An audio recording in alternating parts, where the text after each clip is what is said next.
नमस्कार, मी पंजाब डक. तर शेतकऱ्यासाठी एक महत्त्वाची एक अंदाज देणार आहे, कारण की ज्या भागात अद्यापही पाऊस झालेला नाही त्या शेतकऱ्याला सांगू इच्छितो की तुमच्यासाठी आनंदाची बातमी.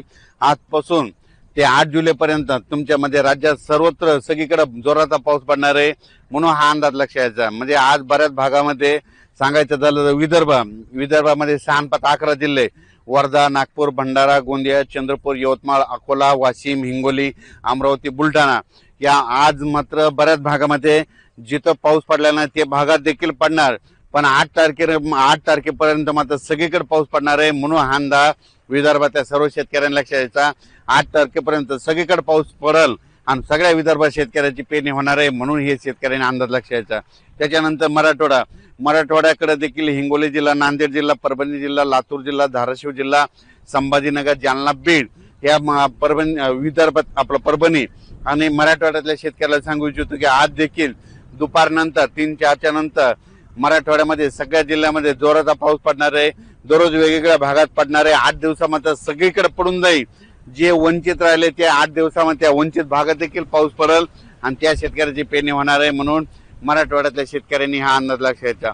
त्याच्यानंतर पश्चिम महाराष्ट्रातल्या शेतकऱ्याला सांगू इच्छितो की 8 दिवसामध्ये तुमच्या इकडे देखील जे भाग सुटलेला त्या सुटलेल्या भागात देखील पाऊस पडणार आहे, म्हणून हे अंदाज लक्षात घ्यायचा. त्याच्यानंतर उत्तर महाराष्ट्राकडे नंदुरबार जिल्हा झालं, धुळे जिल्हा झालं, जळगाव जिल्हा झालं, नाशिक, पुणे ह्या पट्ट्यातल्या सर्व शेतकऱ्याला सांगू इच्छितो तुमच्याकडे देखील म्हणजे आजच दुपारनंतर बऱ्याच ठिकाणी पाऊस जोराचा सुरुवात होणार आहे.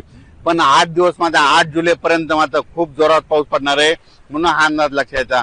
पण राज्यात मात्र या 8 दिवसामध्ये काही ठिकाणी मुसळधार, कुठं अतिमुसळधार, काही ठिकाणी अतिवृष्टी होणार आहे, म्हणून हा अंदाज लक्षात घ्यायचा. मग अतिवृष्टी कुठं होणार, अतिमुसळधार कुठं होणार आहे म्हणून हे तुम्हाला सांगू इच्छितो.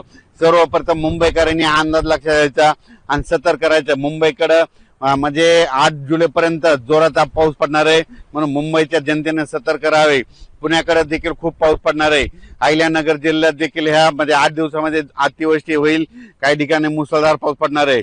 उत्तर महाराष्ट्राकडे नंदुरबार जिल्हा, नाशिक जिल्हा, जळगाव जिल्हा, धुळे जिल्हा, संभाजीनगर, त्याच्यानंतर बुलढाणा जिल्हा, अकोला जिल्हा, अमरावती ह्या पट्ट्यात मात्र अतिमुसळधार पाऊस पडणार आहे, म्हणून हा अंदाज लक्षात घ्यायचा.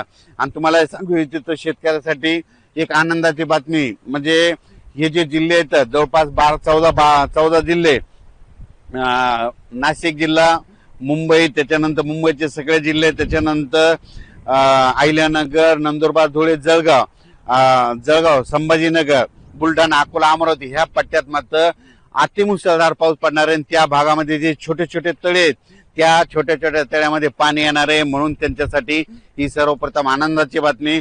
त्याच्यानंतर राज्यातल्या हे जे पाऊस आहे तिकडे जर मुसळधार पाऊस पडत असला तर उर्वरित राज्यात मात्र रिमझिम कुठं जोरात कुठं पेंडोल तासा पाऊस पडणार आहे ना 8 दिवसात मात्र संपूर्ण महाराष्ट्र आपण टाकणार आहे, म्हणून हे अंदाज लक्षात घ्यायचा.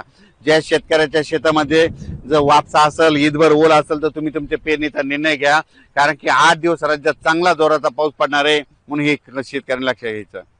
या पावसाचा विशेष आहे की कमी वेळात जास्त पाऊस पडणार आहे, म्हणून हा सर्व शेतकऱ्यांनी अंदाज लक्षात घ्यायचा. पश्चिम महाराष्ट्रातल्या शेतकऱ्याला सांगू इच्छितो बारामती झालं, सातारा जिल्हा, सोलापूर जिल्हा, सांगली जिल्हा त्या भागात देखील म्हणजे आजपासून बऱ्याच भागामध्ये पाऊस सुरू होणार आहे, म्हणून अंदाज लक्षात घ्यायचा. सांगायचं झालं तर हे सगळीकडेच पाऊस काय होणार आहे म्हणजे जे आता हे जे पाऊस येणार आहे सगळीकडं कमी वेळेमध्ये जास्त पाऊस पडणार आहे, म्हणून हा अंदाज सर्व शेतकऱ्यांना लक्षात घ्यायचा. पश्चिम महाराष्ट्रात देखील सगळीकडे पडणार आहे, म्हणून हे अंदाज लक्षात घ्यायचा. राज्यात मात्र आज 30 तारखेपासून आजच बघा म्हणजे खूप ठिकाणी पावसाला सुरुवात होईल आणि जे भाग निरंक राहिला तिथं देखील पाऊस पडणार आहे, म्हणून त्या शेतकऱ्यांनी घाबरून जाऊ नका, कारण की 8 दिवस तुमच्याकडे सगळीकडेच पाऊस पडणार आहे. सर्व शेतकऱ्याची पेरणी होणार आहे. मी म्हणलो होतो ना 10 जुलै ते 15 जुलैमध्ये जे वंचित राहिलेले सर्व शेतकऱ्याच्या पेरण्या होतील, कारण की 8 तारखेपर्यंत सगळीकडे पाऊस पडणार आहे, तोपर्यंत वापसा होतच नाही, मग सगळ्या शेतकऱ्याच्या पेरण्या 10 ते 15 मध्ये होऊन जातील, म्हणून हे सर्व शेतकऱ्यांनी लक्षात घ्यायचं. आम्ही देखील पेरलोय आणि आता तणनाशक मारणं चालू आहे.